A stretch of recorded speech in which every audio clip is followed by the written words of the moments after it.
How to turn on make recent files available offline. Hello guys, if you want to turn on this option, first step, go to this application Sheets, Google Workspace Sheets, and click this option, and here you can find settings. So click settings and scroll down, and here you can find offline. So go to offline.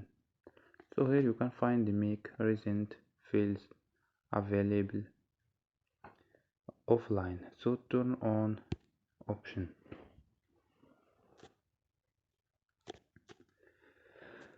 So don't forget like and subscribe. Bye.